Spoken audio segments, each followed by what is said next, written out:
Imagine chasing a butterfly for hours, running, sweating, dodging bushes, only for it to land on your shoulder the moment you stop.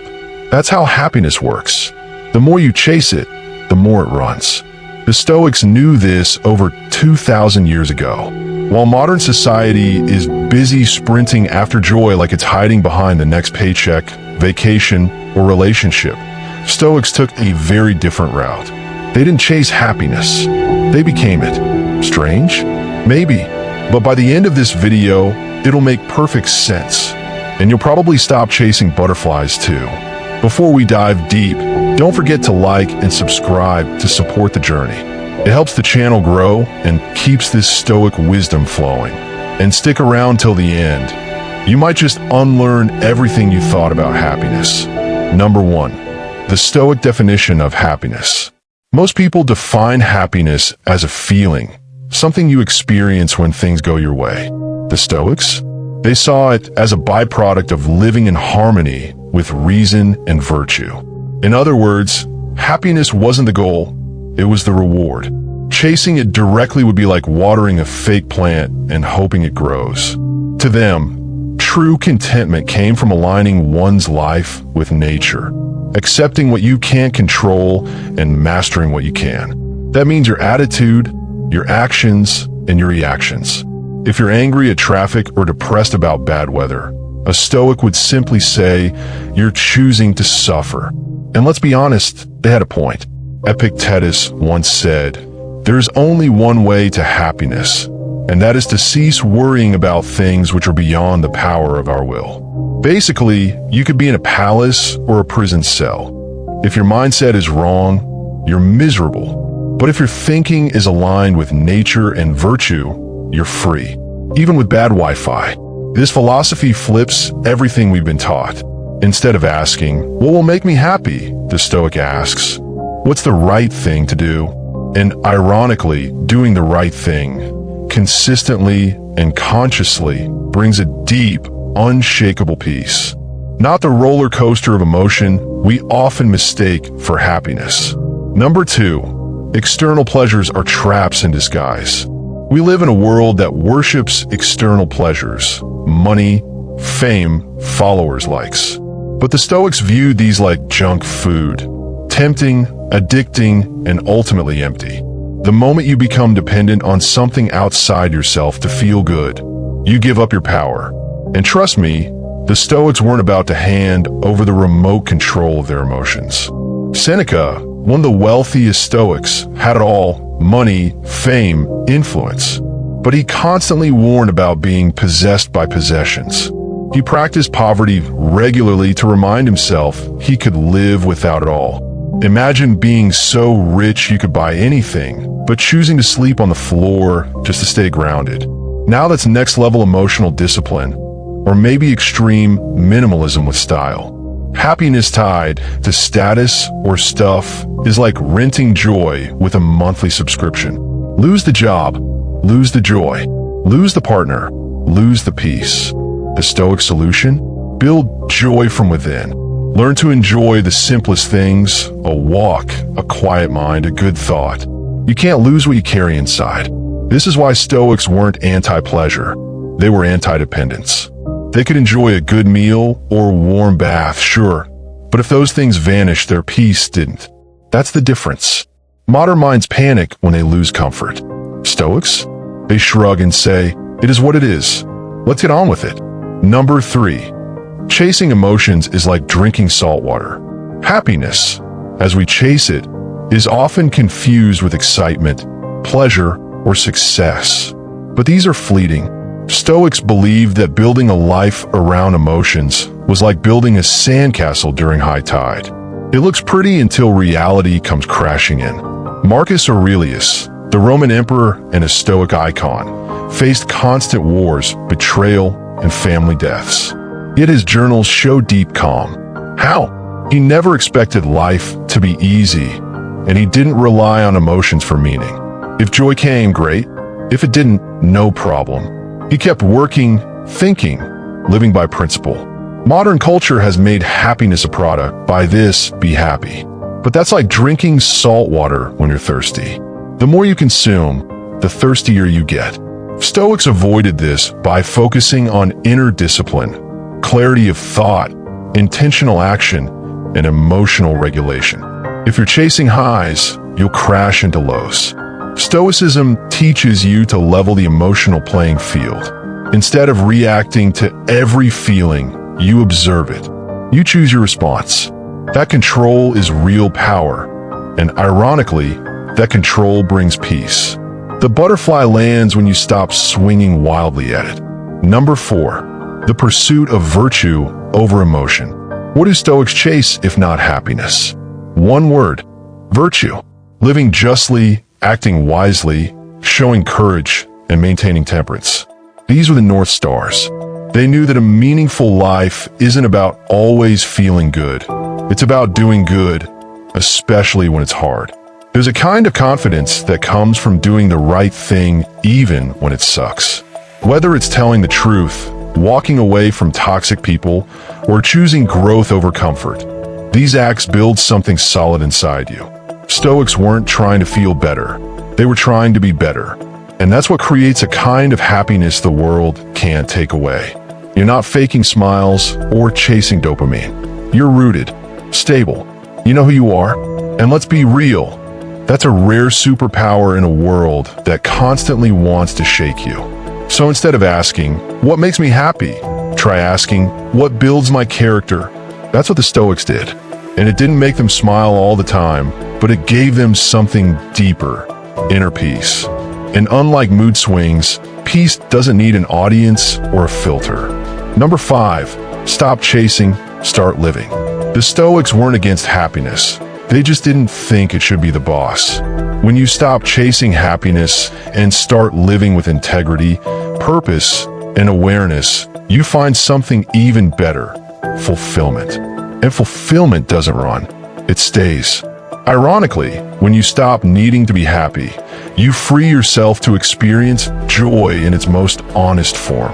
You appreciate what you have, accept what you don't, and stop being emotionally blackmailed by every inconvenience. Suddenly, small things become enough.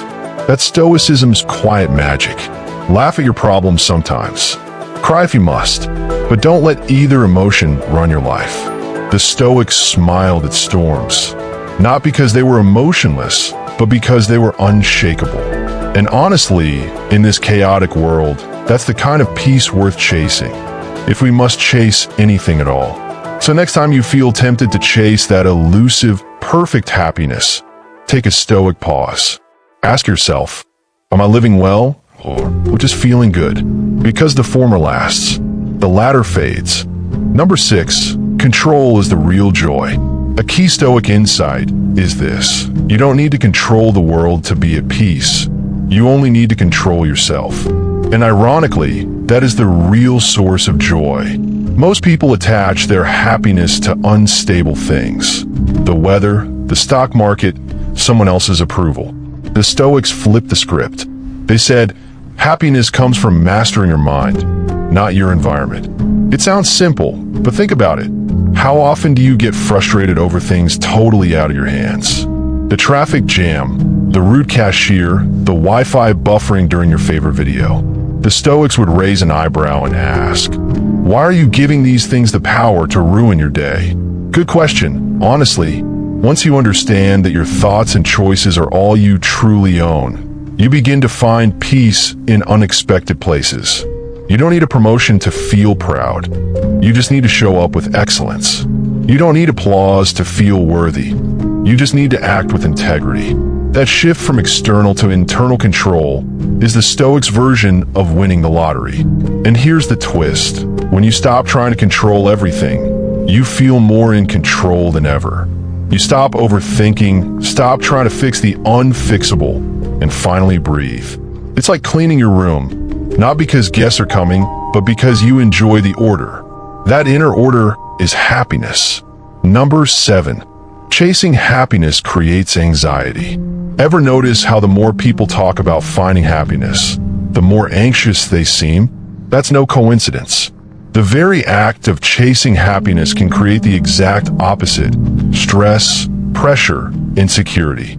The Stoics understood this trap long before Instagram made it a full-time job. When you believe that you should be happy all the time, every sad moment feels like a failure. Every delay, disappointment, or down day becomes a threat to your self-worth. It's like trying to hold a smile in a thunderstorm. Exhausting, unrealistic, and a bit weird. Stoicism relieves this pressure. It gives you permission to feel without being ruled by feelings. It says, you're sad today? Fine. Let the sadness sit down and have a cup of tea, but don't let it drive your car. That mental separation between what you feel and how you act is everything. So instead of panicking when life gets heavy, Stoics leaned into it. They accepted suffering as part of the human experience, not a sign that something is wrong. And by doing so, they removed the anxiety that comes from constantly asking, why am I not happy yet? You're not broken. You're just living. And that's okay. Number 8, the danger of outcome addiction. Here's a question that bites a little. Would you still do the right thing even if no one noticed? Stoics would say yes. But most people, they'd hesitate. Why? Because we're addicted to outcomes. We want the reward, the result, the reaction. And when we don't get it, we feel robbed. The Stoics saw this mindset as dangerous, and they were right. Outcome addiction turns every action into a transaction. You help someone to be praised. You work hard only if there's a bonus. You exercise just to get compliments. The joy isn't in the act, it's in the reaction. But what if no one reacts? What if the outcome never shows up? The Stoic answer is radical. Focus on the input, not the output. Do the good thing because it's good. Work hard because you're capable. Show love without expecting it back. This detachment doesn't make you cold, it makes you free. Because now, no one can rob your peace. This isn't easy, by the way. It takes practice and humility. But once you master it, life becomes more peaceful. You stop needing proof that you're enough. You stop living for applause. And ironically, that quiet confidence often brings more joy than chasing ever did. Number 9, gratitude over pursuit. Modern culture is built on craving. New phone, new trend, new goal. But Stoicism teaches the power of sufficiency, of being grateful for what already is. Gratitude, not pursuit, becomes the fountain of joy. Instead of saying, I'll be happy when, the Stoic says, I'm content now. This isn't about settling or giving up on growth.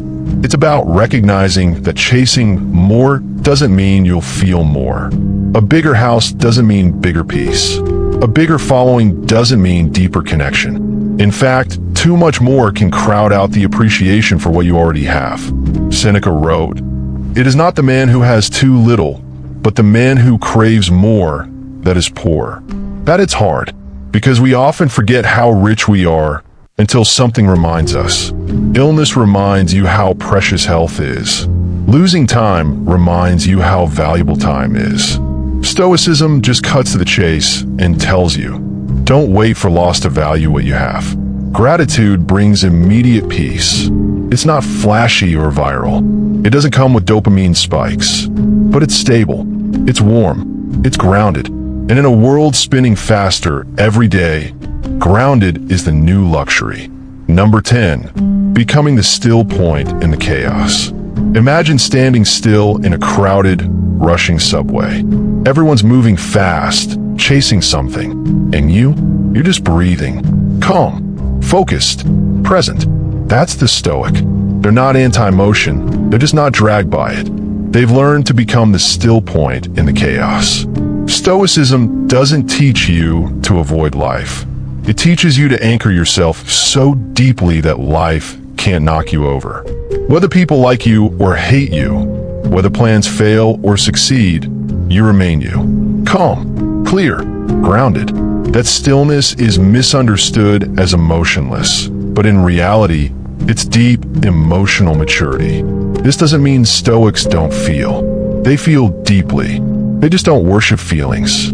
They process, reflect, and respond intentionally.